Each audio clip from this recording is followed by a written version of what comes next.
నమస్కారం. నా న్యూస్ వార్తలకు స్వాగతం. ముందుగా వార్తల్లోని ముఖ్యాంశాలు.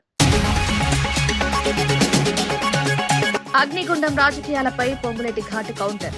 అగ్నిగుండం రాజకీయాలు చేస్తే ప్రజలే బుద్ధి చెప్తారని వ్యాఖ్య. ఉద్యమాల పేరుతో ప్రాణాలతో ఆడుకోవద్దన్న పొంగులేటి. ప్రశాంత తెలంగాణను అల్లకల్లోలం చేయొద్దన్న హెచ్చరిక. రాజకీయ డ్రామాలను ప్రజలు గమనిస్తున్నారన్న మంత్రి. స్కిల్ కేసు మూసివేతపై వైఎస్ఆర్సీపీ విమర్శ. వందల కోట్ల కేసు పూడ్చిపెట్టడం దుర్వినియోగమన్న ఆరోపణ. పెద్ద నిందితులకు మినహాయింపులా అంటూ వైఎస్ఆర్సీపీ ఫైర్. చట్టపాలనకు ప్రమాదకర సంకేతమన్న వైసీపీ. జూదంతో సంపద సృష్టిస్తారా అంటూ కన్నబాబు విమర్శ. లాటరీలు, గేమింగ్ తో అభివృద్ధి సాధ్యమా అని ప్రశ్న. యువతను బానిసలుగా మార్చే విధానాలు ప్రమాదకరమని వ్యాఖ్య. పరిశ్రమలు వదిలి జూదంపై ఆధారపడ్డం దురదృష్టమని వెల్లడి. బతుకమ్మ కుంట వద్ద సంక్రాంతి సంబరాల్లో విహెచ్ సందడి. పతంగులు ఎగరేస్తూ ప్రజలతో మమేకమైన వి హనుమంతరావు. పల్లె సంస్కృతి కాపాడుకోవాలని విహెచ్ పిలుపు. పండుగలే ఐక్యతకు ప్రతీక అన్న విహెచ్ వ్యాఖ్య. తెలుగు రాష్ట్రాల మధ్య చిచ్చు పెడుతున్నామన్న పట్టాభిరామ్. వైసీపీ, బీఆర్ఎస్ విద్వేష్ రాజకీయాలపై టీడీపీ ఆరోపణ. నీటి వనరులపై రాజకీయాలు మానాలని హితవు. పరస్పర సహకారంతోనే అభివృద్ధి సాధ్యమని స్పష్టం. ఎండాకాలం వస్తే రైతులకు అత్యవసరమైన యూరియా ఎరువులపై ప్రభుత్వం శ్రద్ధ చూపాల్సిన సమయంలో ఎక్సైజ్ శాఖ మాత్రం బీడ తయారీపై దృష్టి పెట్టడం దారుణమని మాజీ మంత్రి శ్రీనివాస్ గౌడ్ విమర్శించారు. ఎక్సైజ్ శాఖ మాత్రం బీడ తయారీపై దృష్టి పెట్టడం దారుణమని మాజీ మంత్రి శ్రీనివాస్ గౌడ్ విమర్శించారు. ఎక్సైజ్ శాఖ సెక్రటరీ మద్యం కంపెనీల చుట్టూ తిరుగుతూ ఎండాకాలంలో బీడ్ల ఉత్పత్తి పెంచాలని సూచించడం స్వాతంత్ర్యం వచ్చిన తర్వాత ఇదే మొదటిసారని ఎద్దేవా చేశారు. రైతులకు అవసరమైన యూరియా సరఫరాపై ఇదే స్థాయి శ్రద్ధ ఉంటే రైతులకు ఎంతో మేలు జరిగేదన్నారు. ప్రభుత్వం ఆదాయంపై దృష్టి పెట్టి వ్యవసాయాన్ని నిర్లక్ష్యం చేస్తోందని ఆరోపించారు. రైతుల సమస్యలు పట్టించుకోకుండా మద్యం ఆదాయాలపైనే ఆధారపడడం పాలకుల వైఫల్యమన్నారు. వ్యవసాయం రాష్ట్రానికి పునాది అని గుర్తించి తక్షణమే యూరియా కొరతను తీర్చాలని ప్రభుత్వాన్ని డిమాండ్ చేశారు. నిన్న ఎక్సైజ్ కమిషనర్ గారు, ఎక్సైజ్ సెక్రటరీ యూబీ బీర్ కంపెనీలకు వెళ్ళి, దాంతోపాటు ఇంకా 3, 4, 5, 6 కంపెనీలకు వెళ్ళి బీరు ఎక్కువ తయారు చేయండి, ఎండాకాలం వస్తుంది, సమ్మర్లో ఎక్కువ బీరు తాగుతారు, మరి డిమాండ్ తగ్గట్ల బీరు ఉండాలి అని చెప్పి ఈ రాష్ట్రంలో అనుకుంటా ఒక సెక్రటరీ, కమిషనర్ పోయి కంపెనీలకు వెళ్ళి బీరు బాగా తయారు చేయండి, ఎక్కువ స్టాక్ పెట్టండి అని చెప్పినటువంటిది స్వాతంత్ర్యం వచ్చినప్పటి నుంచి ఇప్పటి వరకు ఒక సెక్రటరీ పోయి బీర్ కంపెనీకి తయారు చేయండి అని చెప్పే సందర్భాలు అయితే కనపట్లేదు. తాగడానికి బీరు తాగడానికి, విస్కీ తాగడానికి స్టాక్ ఫుల్ తయారు చేయండి అని చెప్తున్నారు. కానీ వర్షాలు పడుతున్నాయి, నాటేసేది ఉంది, మరి పిండి సంచులు కూడా ఉన్నాయా లేదా అని చెప్పి అగ్రికల్చర్ డిపార్ట్మెంట్ వాళ్ళు కూడా పోయి గోడౌన్లలో పోయి చెక్ చేసి ఎన్ని ఎకరాలు నాటేస్తున్నారు, ఎంత సరిపోతుంది యూరియా అని కూడా దాని మీద కూడా దృష్టి ఉంటే బాగుండేది. సేను కోతకు వచ్చింది, మరి ఇన్ని వేల లక్షల ఎకరాలు వరి వేసిండ్రు, ఇంత ధాన్యం వస్తుంది, ఇన్ని క్వింటాల ధాన్యం వస్తుంది, దానికి సరిపోయేటువంటి బస్తాలు ఉన్నాయా లేదా అని కూడా చెక్ చేసి ఉంటే బాగుండే. కేటీఆర్ వ్యాఖ్యలకు మంత్రి పొంగులేటి శ్రీనివాస్ రెడ్డి ఘాటుగా స్పందించారు. అగ్నిగుండం రాజకీయాలు చేస్తే ప్రజలే మిమ్మల్ని అగ్నిగుండంలోకి నెట్టేస్తారని హెచ్చరించారు. ఉద్యమాల పేరుతో అమాయక ప్రజల ప్రాణాలు బలి చేయాలనుకుంటే ఊరుకునే ప్రసక్తే లేదన్నారు. తెలంగాణ ఉద్యమ సమయంలో అగ్గిపెట్టె పెట్టుకుని యువతను రెచ్చగొట్టిన రాజకీయాల వల్ల వేలాది మంది నష్టపోయారని గుర్తు చేశారు. అధికారంలో ఉన్నప్పుడు ఒక పద్ధతి, ప్రతిపక్షంలో ఉన్నప్పుడు మరో పద్ధతి అనేది ప్రజలు గమనిస్తున్నారన్నారు. ప్రశాంతంగా ఉన్న తెలంగాణను స్వార్థ రాజకీయాల కోసం అల్లకల్లోలం చేయడం తగదన్నారు. ప్రజలు చాలా తెలివైన వారని, రాజకీయ డ్రామాలను గుర్తిస్తున్నారన్నారు. ప్రజల శాంతి, అభివృద్ధికి భంగం కలిగించే చర్యలను ప్రభుత్వం కఠినంగా ఎదుర్కొంటుందని స్పష్టం చేశారు.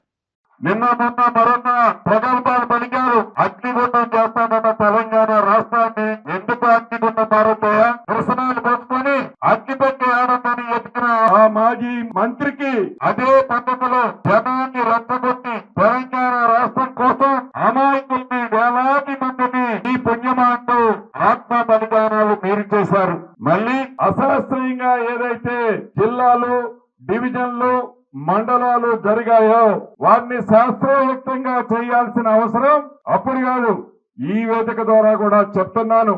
అసెంబ్లీలో చర్చ పెట్టి కేబినెట్ లో ఆమోదం పొందించుకొని అవసరమైతే వాటిని సరి చేస్తాము అని కేబినెట్ తో పాటు ఏదైతే రిటైర్డ్ జడ్జి కమిటీతో వచ్చే రిపోర్ట్ ఆధారంగా చేస్తామని గౌరవ ముఖ్యమంత్రి గారు చెప్పారు. దానికట ఈ రాష్ట్రాన్ని అగ్నిగుండం చేస్తాడట. అంటే మీ బుద్ధులు పోనిచ్చుకోలే. నీకు అధికారం ఉంటే ఒక పద్ధతి, నీకు అధికారం లేకపోతే రాష్ట్రాన్ని అగ్నిగుండంగా ఎలా చేసి ఆ అగ్నిగుండం మంటలని చలి కాసుకోవాలి అని తాపత్రయపడుతున్నావు నువ్వు. ఆ అగ్నిగుండాన్ని దాని మీద చన్నీలు ఎలా చల్లాలో మాకు బాగా తెలుసు. ఆ మాజీ మంత్రికి పదే పదే చెబుతూ ప్రజలను రెచ్చగొట్టద్దు, రెచ్చగొట్టే ప్రవర్తన మానుకోండి. స్కిల్ డెవలప్మెంట్ కేసు మూసివేత ప్రజాస్వామ్యంపై తీవ్ర దెబ్బ అని వైఎస్సార్ కాంగ్రెస్ పార్టీ ఆరోపించింది. Party state general secretary SV Satish Reddy మాట్లాడుతూ 100 కోట్ల ప్రజాధనం మళ్లించిన ఆరోపణలున్న కేసును మిస్రిప్రజెంటేషన్ ఆఫ్ ఫ్యాక్ట్స్ అంటూ మూసివేయడం అధికార దుర్వినియోగమన్నారు. చిన్న నేరాలకు సాధారణ ప్రజలు జైలుకు వెళ్తుంటే పెద్ద నిందితులు బయటపడ్డం అన్యాయమన్నారు. ఈ కేసులో సిట్ దర్యాప్తు, ఈడీ విచారణలు, అరెస్టులు, ఆస్తుల అటాచ్మెంట్ జరిగిన విషయాన్ని గుర్తు చేశారు. అసైన్డ్ ల్యాండ్స్, ఫైబర్ నెట్, మద్యం, ఇసుక కేసుల్లాగే స్కిల్ కేసును కూడా పూడ్చిపెట్టారని విమర్శించారు. ఇది చట్టపాలనకు ప్రమాదకర సంకేతమని పేర్కొన్నారు. సంస్థల పరిరక్షణ కోసం న్యాయ, ప్రజాస్వామ్య పోరాటాన్ని కొనసాగిస్తామని స్పష్టం చేశారు. The closure of the skill development case against Chandrababu Naidu is shocking and deeply disturbing. It raises serious questions about democracy and the credibility of our institutions. When petty offences invite jail, how can those accused of siphoning hundreds of crores of public money walk free? This sends a dangerous message that power can place people above the law. This is not an ordinary case. A special investigation team, SIT, recorded evidences. The ED traced money laundering routes. Arrests and attachments were made. The CAG had assessed major loss to the state exchequer. Though Chandrababu Naidu was arrested and jailed on this context, today the same system claims that there is no evidence stating mistake of facts. Other cases like assigned land, FiberNet, liquor, sand and mining were quietly erased. Skill case is also being buried. Such systematic misuse of power will ruin the accountability and allow the people in power to loot the public money. We condemn this, and YSRCP will continue to fight against such blatant misuse of power. Chandrababu ప్రభుత్వ హయాంలో జరిగిన skill development scam Maharashtra GST అధికారుల ఫిర్యాదుతోనే బయటపడిందని వైఎస్సార్సీపీ తెలిపింది. Party ప్రధాన కార్యదర్శి SV Satish Kumar Reddy మాట్లాడుతూ అధికారంలోకి వచ్చిన వెంటనే కేసును మిస్రిప్రజెంటేషన్ ఆఫ్ ఫ్యాక్ట్స్ అంటూ ఎత్తివేయడం దారుణమన్నారు. దోపిడీదారులు కేసులు విత్డ్రా చేసుకుని తప్పించుకుంటుంటే వైసీపీ చూస్తూ ఊరుకోదన్నారు. ప్రజాధనానికి సంబంధించిన కేసుల్లో పారదర్శక విచారణ జరగాల్సిందేనని డిమాండ్ చేశారు.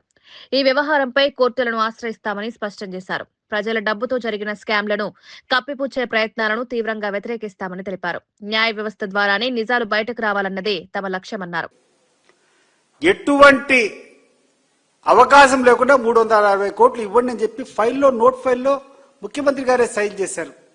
మరి ఇంత దారుణమైనటువంటి స్కామ్ జరిగి 360 కోట్ల ప్రభుత్వ డబ్బు దుర్వినియోగం అయిపోతే ఆ కేసును అప్పుడున్నటువంటి సిట్ అధికారులు కానీ సిఐడి అధికారులు కానీ క్షుణ్ణంగా పరిశీలించి ఎవరెవరు ఏమేమి తప్పు చేశారని చెప్పి ఛార్జ్షీట్లు ఇచ్చి ఎన్ని డొల్ల కంపెనీలు ఉన్నాయి, డబ్బులంతా ఏ రకంగా రూటీన్ అని చెప్పి వాళ్ళంతా ఛార్జ్షీట్లో వేస్తే ఆ కేసునంతా కూడా పక్కదావ పట్టిందని చెప్పేసుకొని మిస్రిప్రజెంటేషన్ ఆఫ్ ఫ్యాక్ట్స్ అని చెప్పి ఈరోజు ఆ కేసును పక్కన పెట్టడం ఇంతకంటే దారుణం ఈ ప్రపంచంలో ఇంకోటి ఉండదు. ఈరోజు దీన్ని చూస్తూ వైఎస్ఆర్ కాంగ్రెస్ పార్టీ గమ్మగుండదు. తప్పకుండా కోర్టులను ఆశ్రయిస్తాం. ఈ రకమైనటువంటి విత్డ్రాయల్ ఆఫ్ కేసెస్ ను, ఈ రకంగా దోపిడీ చేసేటువంటి వ్యక్తులు తప్పించుకుపోయేదానికి ఏ రకంగా కూడా సహకరించము. ఇది మాత్రం చాలా క్లియర్ గా గుర్తుపెట్టుకోండి. అధికారం ఉందని చెప్పి మీరు చేసేటువంటి అవినీతిని మీరే పక్కన క్లీన్ చిట్ ఇచ్చుకొని ఆ కేసును పక్కదావ పెట్టడం ఇది చాలా విడ్డూరంగా ఉంది. ఇది ప్రజాస్వామ్యంలో చాలా తీవ్రమైనటువంటి అభ్యంతరకరమైనటువంటి చర్య. దీన్ని వెంటనే విత్డ్రా చేసి మీకు నిజంగా నిర్దోషులైతే కోర్టులో ప్రూవ్ చేసుకోండి. ఏఐసీసీ కార్యదర్శి సంపత్ కుమార్ గాంధీ భవన్ లో మీడియా సమావేశం నిర్వహించారు. ఈ సందర్భంగా తెలంగాణలో కాంగ్రెస్ ప్రభుత్వ పనితీరు, ప్రజాపాలనపై పలు అంశాలను ప్రస్తావించారు. రాష్ట్రంలో ప్రజలకు ఇచ్చిన హామీల అమలుపై ప్రభుత్వం కట్టుబడి ఉందన్నారు. ప్రతిపక్షాల విమర్శలను ప్రజలు గమనిస్తున్నారని, వాస్తవాలు త్వరలోనే ప్రజల ముందుకొస్తాయన్నారు. సంక్షేమం, అభివృద్ధి రెండింటినీ సమతుల్యంగా తీసుకువెళ్తున్నామని పేర్కొన్నారు. రాజకీయంగా అసత్య ప్రచారాలు చేస్తున్న శక్తులను ప్రజలే తగిన సమయంలో తిప్పికొడతారని విశ్వాసం వ్యక్తం చేశారు. కాంగ్రెస్ పార్టీ ప్రజాస్వామ్య విలువలకు కట్టుబడి పనిచేస్తోందని స్పష్టం చేశారు. రాష్ట్ర ప్రయోజనాలే లక్ష్యంగా ముందుకు సాగుతామని ఈ సందర్భంగా తెలిపారు. నియోజకవర్గంలో చకచక పనులు జరుగుతున్నాయి. సూత్రపా నువ్వు పడావ పెట్టినటువంటి టెక్స్టైల్ పార్క్ అదే మా గద్వాల ఈరోజు టెక్స్టైల్ కార్మికులకు, చేనేత కార్మికులకు రుణమాఫీ చేసి ఆర్డీ అంటారు, రికరింగ్ డిపాజిట్ పెంచి చేనేత కార్మికులకు అండగా ఉన్నాడు. ఆ రోజు కుటిల బుద్ధితోటి డబ్బుల కొరకు కక్కుర్తి పడి ఏదైతే జూరాల నుంచి సోర్సును మార్చి అటు శ్రీశైలం బ్యాక్వాటర్కు పోయినావో అది తప్పు. తక్కువ డబ్బులతో ఎక్కువ పాలమూరును సస్యశ్యామలం చేయొచ్చు అని చెప్పి మళ్ళీ ఈరోజు బృహత్తరమైనటువంటి పథకాన్ని తీసుకొని ముందుకు వస్తా ఉన్నాడు. మొన్ననే పవర్ పాయింట్ ప్రజెంటేషన్లో చూసినారు.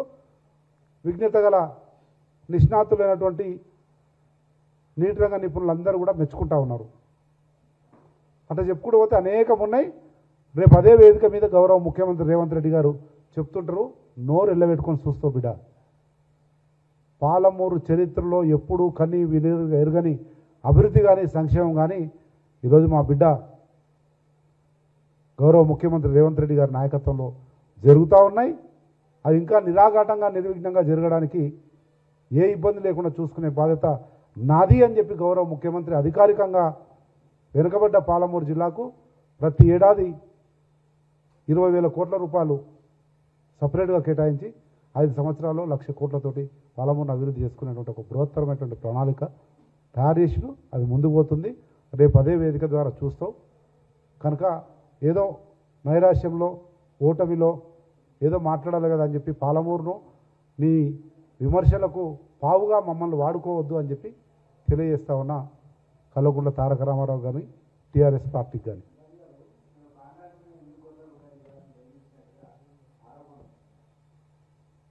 చాలా మంచి ప్రశ్న అడిగినావు రాకేష్. చెప్పుకునే అవకాశం వచ్చింది. ఒక కాగితాలు బిడ్డ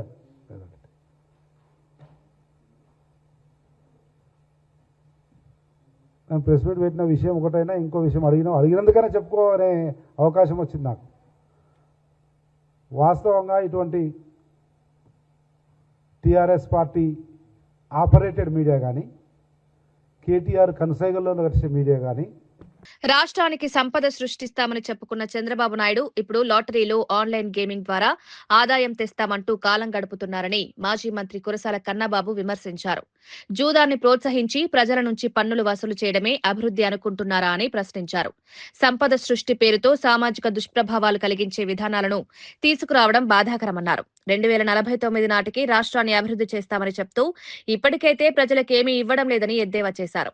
యువతను ఆన్లైన్ గేమింగ్ కు బానిసలుగా మార్చే విధానాలు రాష్ట్ర భవిష్యత్తుకు ప్రమాదమని హెచ్చరించారు. పరిశ్రమలు, ఉద్యోగాలు, వ్యవసాయ అభివృద్ధిపై దృష్టి పెట్టాల్సిన ప్రభుత్వం జూదంపై ఆధారపడడం దురదృష్టకరమన్నారు. ఇటువంటి విధానాలు ప్రజలు గమనిస్తున్నారని, తగిన సమయంలో సమాధానం చెప్తారని కన్నబాబు స్పష్టం చేశారు. ప్రతిపాదనలు సిద్ధం చేశామని పీయూష్ కుమార్ వెల్లడించారు, ఆర్థిక శాఖ కార్యదర్శి. ఆయన ఇంకా ఏమన్నారంటే 2047-48 సంవత్సరానికి జిఎస్డిపిలో సేవారంగం వాటా 55.19%. ఎప్పటికి 47-49 అంట, ఇప్పుడు కాదు. ఈ కబుర్లు చెప్పే బతికేశారు మీ జీవితం అంతా. ఈ సొల్లు 2000లో 2020 అంటావు, 2020 వస్తే 2040 అంటావు, 2040 వస్తే 2090 అంటావు. ఏదో సామెత ఉంది, కన్న తల్లికేమో కడుపు నిండా పెట్టడం చేత కాదు కానీ పిన్నమ్మకి బంగారు గది చేస్తానన్నాడంట. తాగుబోతులు కడుపు కొడుతున్నాడు జగన్ అని పెద్ద పెద్ద స్టేట్మెంట్లు ఎలక్షన్ ముందు. మళ్ళీ సంక్రాంతి కానుక ఏమి ఇచ్చారంటే పాపం ఆ తాగుబోతులకి బాటిల్ మీద 10 రూపాయలు స్ట్రైట్ అవే కొట్టేశారంట, పెంచారు రేటు. 10 రూపాయలు ప్రతి బాటిల్ మీద పెంచుతూ నిన్ననే జీవో ఇచ్చారు, తీసుకొచ్చారు. ఏంటి 1% రిటైలర్కి అదనపు కమిషను, బార్లకు సంబంధించి ఏఆర్ఈటీ ఆ రిటైల్ ట్యాక్స్ సంబంధించిన ఎత్తివేత, ఇలాంటివన్నీ తీసుకొచ్చారు. ఇది కూడా పండగ కానుకేనట, సంక్రాంతి కానుక. ఆ రోజు జగన్మోహన్ రెడ్డి గారు లిక్కర్ రేట్లు పెంచి అమ్మితే అది కొనడానికి భయపడే పరిస్థితి ఉంటే తాగడం తగ్గిస్తారని, అది మీకు మహాపరాధం, మహాఘోరం. మీరు పెంచితే ఆదాయ వనరుల సమీకరణ అని రాస్తున్నారు పత్రిక. కాంగ్రెస్ సీనియర్ నేత వి హనుమంతరావు అంబర్పేట బతుకమ్మ కుంట వద్ద స్థానికులతో కలిసి సంక్రాంతి సంబరాల్లో పాల్గొన్నారు. పతంగులు ఎగరవేస్తూ ప్రజలతో మమేకమై పండుగ ఆనందాన్ని పంచుకున్నారు. పల్లె సంస్కృతి సంప్రదాయాలను కాపాడుకోవాల్సిన అవసరం ఉందని ఈ సందర్భంగా పేర్కొన్నారు. సంక్రాంతి అనేది కేవలం పండుగ మాత్రమే కాకుండా ఐక్యతకు ప్రతీక అని తెలిపారు. నగర జీవనంలో కూడా పల్లె వాతావరణం కనిపించడం ఆనందంగా ఉందన్నారు. యువత సాంప్రదాయాలకు దూరం కాకుండా పండుగల ద్వారా వాటిని గుర్తుంచుకోవాలని సూచించారు. స్థానికులు కూడా విహెచ్తో కలిసి సంబరాలు జరుపుతూ ఉత్సాహంగా పాల్గొన్నారు. ప్రజలతో నేరుగా మమేకమయ్యే ఇటువంటి కార్యక్రమాలు రాజకీయాలకు మానవీయ స్పర్శను తీసుకువస్తాయని పలువురు అభిప్రాయపడ్డారు.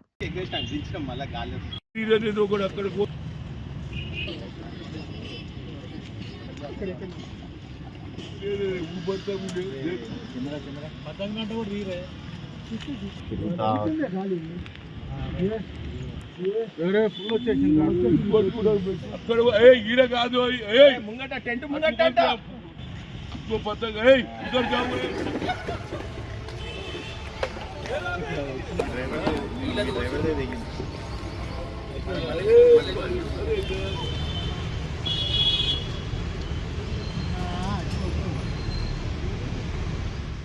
సిద్దిపేట జిల్లా దుబ్బాక పురపాలికలో మంత్రి వివేక్ వెంకటస్వామి పర్యటన సందర్భంగా రైతులు తీవ్ర అసంతృప్తి వ్యక్తం చేశారు.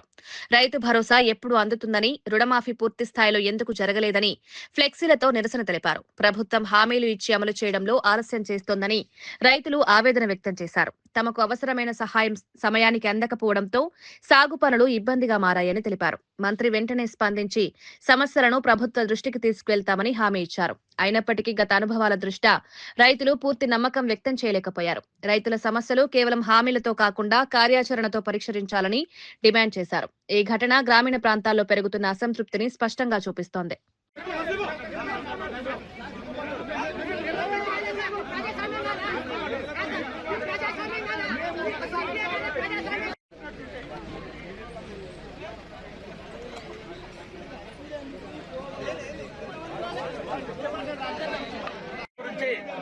మన ఇన్ఛార్జ్ మంత్రి గారు వివేక్ గారు, గౌరవనీయులు వివేక్ గారు ధర్మాజిపేట సందర్శించిన సందర్భంగా ధర్మాజిపేట రైతులందరూ మరి ఏకమై వాళ్ళ బాధలు ప్రజాస్వామ్యబద్ధంగా మంత్రి గారికి విన్నవించడం జరిగింది.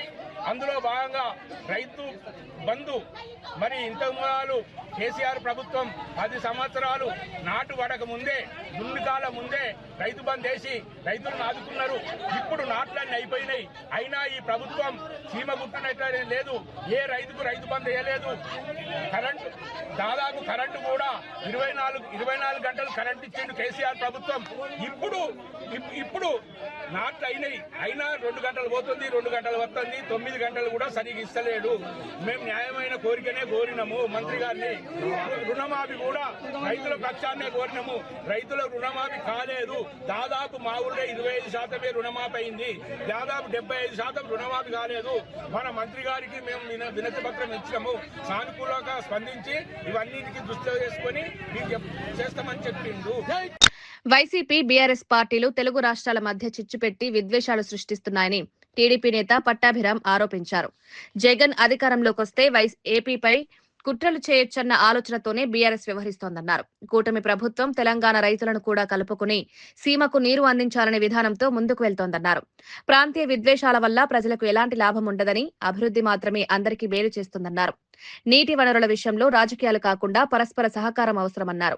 గత ప్రభుత్వ వైఖరి వల్లే వివాదాలు పెరిగాయని విమర్శించారు.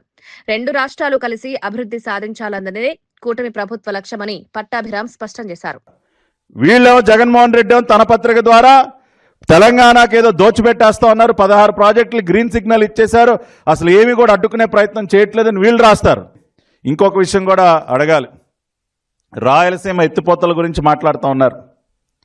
గతంలో రాయలసీమ ఎత్తిపోతల పథకానికి సంబంధించి ఎన్జిటి దాన్ని అడ్డుకున్నప్పుడు ఎందుకని దాన్ని క్లియర్ చేయించలేకపోయారు? తెలుగువారు ఎక్కడున్నా సరే బాగుండాలి, 2 రాష్ట్రాలు కలిసి ప్రయాణం చేయాలి, 2 రాష్ట్రాలు కలిసి వృద్ధిలోకి రావాలి, అభివృద్ధి సాధించాలి, 2 రాష్ట్రాల ప్రజలు సుఖ సంతోషాలతో ఉండాలని ఈ సంక్రాంతి పండుగ సందర్భంగా అయినా సరే మీ బుద్ధులు మార్చుకుని వారందరికీ కూడా హితో పలుకుతూ ప్రజలందరినీ కూడా ఈ కుట్రలను అర్థం చేసుకుని తెలియజేస్తున్నాను. గుంటూరు జిల్లా దుగ్గిరాలలో సంక్రాంతి వేడుకలు ఉత్సాహంగా ప్రారంభమయ్యాయి. దుగ్గిరాల వన్ సేవా ట్రస్ట్ ఆధ్వర్యంలో నిర్వహించిన కార్యక్రమాలను కాంటినెంటల్ కాఫీ లిమిటెడ్ సీఎండీ చల్ల రాజేంద్ర ప్రసాద్ ప్రారంభించారు. గ్రామీణ సాంప్రదాయాలను ప్రతిబింబించేలా ముగ్గుల పోటీలు, ఆటపాటలు, సాంస్కృతిక కార్యక్రమాలు నిర్వహించారు. గ్రామస్తులు పెద్ద సంఖ్యలో పాల్గొని పండుగను ఘనంగా జరుపుకున్నారు. సంక్రాంతి అనేది రైతుల పండుగని, పల్లె జీవనానికి ఇది ప్రాణమని వక్తలు పేర్కొన్నారు. యువత, మహిళలు, పిల్లలు కలిసి సంబరాల్లో పాల్గొనడం ప్రత్యేక ఆకర్షణగా నిలిచింది. ఇటువంటి కార్యక్రమాలు సామాజిక ఐక్యతను పెంపొందిస్తాయని నిర్వాహకులు తెలిపారు. దుగ్గిరాలలో ముందస్తు సంక్రాంతి వేడుకలు గ్రామానికి పండుగ కళను తీసుకువచ్చాయి. దుగ్గిరాల్లో అన్ని వస్తాయి, కానీ మీరు అడగాలి ఏం కావాలి అనేది. స్పోర్ట్స్ మీ ఫిజికల్ డైరెక్టర్ బ్రహ్మాండంగా ఉన్నారు. ఈ లాంగ్ టైం బ్యాక్ ట్రాక్ కావాలన్నారు, ఫ్యాక్టరీ ఇక్కడే ఉంది. అంత పిల్లలు, I'm sure there are lot of children who are families are working in Dugirala CCL. So Alani, so I wish all the best for all of you. Thank you. Krishna జిల్లా పెనమలూరు నియోజకవర్గంలోని కంకుపాడులో సంక్రాంతి వేడుకలు ఘనంగా కొనసాగుతున్నాయి. గ్రామమంతా పండుగ శోభతో కలకలలాడుతోంది. మహిళలు రంగురంగుల ముగ్గులతో ఇళ్ల ముందర అలంకరించగా యువత పతంగులు ఎగరేస్తూ సంబరాల్లో పాల్గొంటున్నారు. రైతులు తమ పొలాల వద్ద పంట కోత పూర్తి చేసి పండుగను ఆనందంగా జరుపుకుంటారు. గ్రామీణ సాంప్రదాయాలకు అద్దం పడేలా భోగి మంటలు, హరిదాసు పాటలు, గంగిరెద్దుల ప్రదర్శనలు ప్రత్యేక ఆకర్షణగా నిలిచాయి. చిన్నారులు కొత్త బట్టలతో సందడి చేస్తూ పండగ వాతావరణాన్ని మరింత ఉత్సాహంగా మార్చారు. స్థానిక ప్రజాప్రతినిధులు, పెద్దలు యువతకు పండుగ ప్రాముఖ్యతను వివరించారు. సంక్రాంతి అనేది కేవలం పండుగ మాత్రమే కాకుండా పల్లె జీవన సంస్కృతికి ప్రతీక అని గ్రామస్తులు అభిప్రాయపడ్డారు. ఈ వేడుకలు గ్రామ ఐక్యతను మరింత బలపరిచాయి.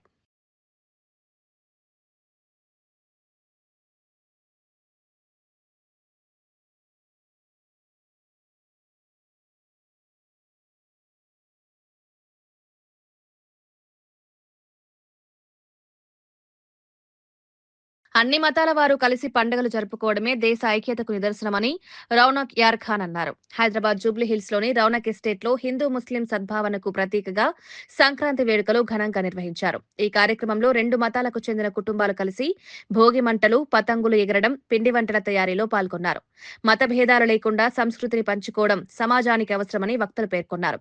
యువతకు ఐక్యత సందేశం ఇవ్వడమే ఈ కార్యక్రమం లక్ష్యమన్నారు. దేశంలో మత సామరస్యం నిలవాలంటే పండుగలు కీలక పాత్ర పోషిస్తాయని అభిప్రాయపడ్డారు. ఇటువంటి కార్యక్రమాలు హైదరాబాద్ గంగా జముని తహజీబ్ ను మరోసారి గుర్తు చేశాయి. పాల్గొన్న వారు ఈ వేడుకలను చిరస్మరణీయంగా అభివర్ణించారు.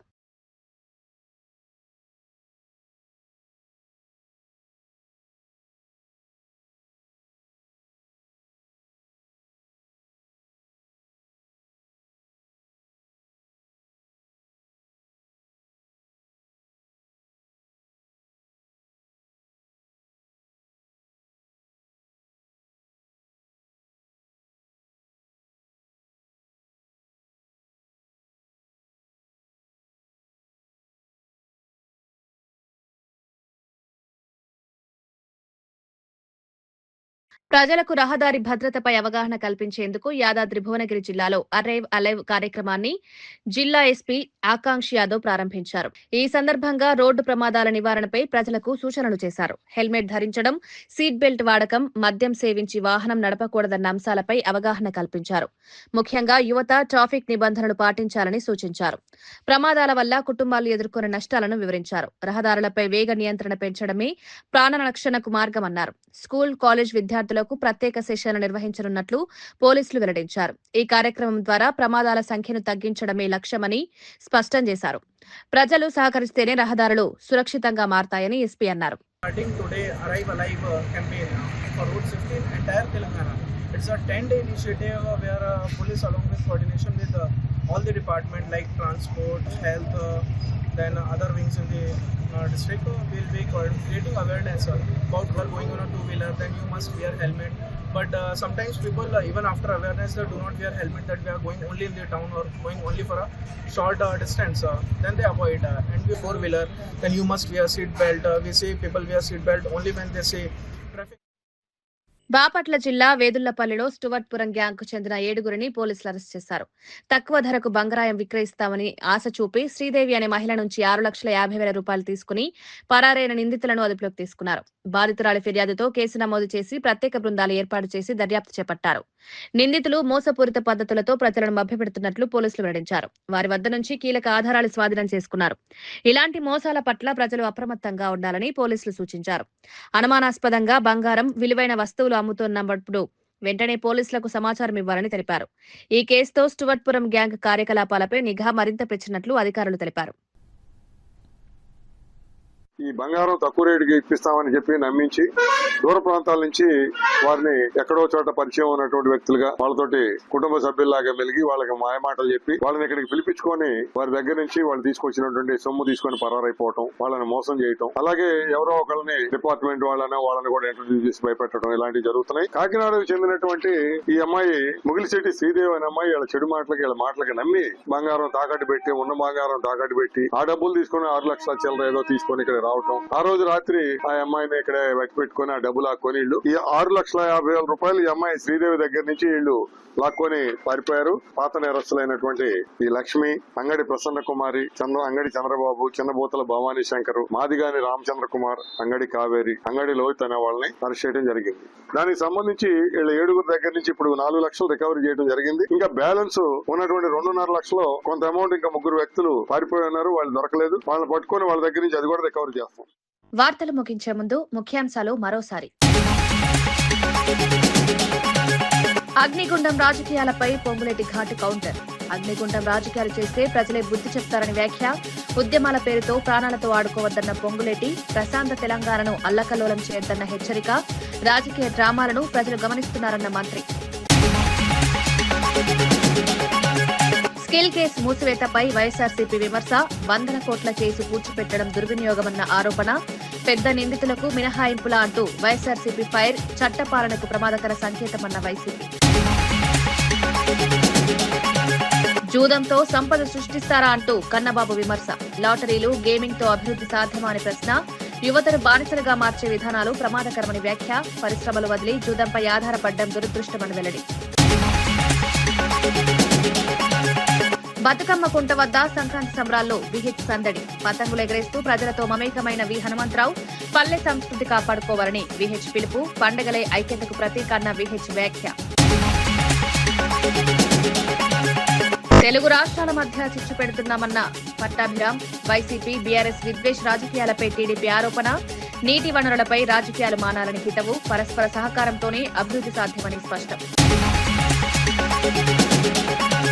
ఇవి ఈనాటి వార్తా విశేషాలు. మరో బులెటిన్లో మళ్ళీ కలుద్దాం. నమస్కారం.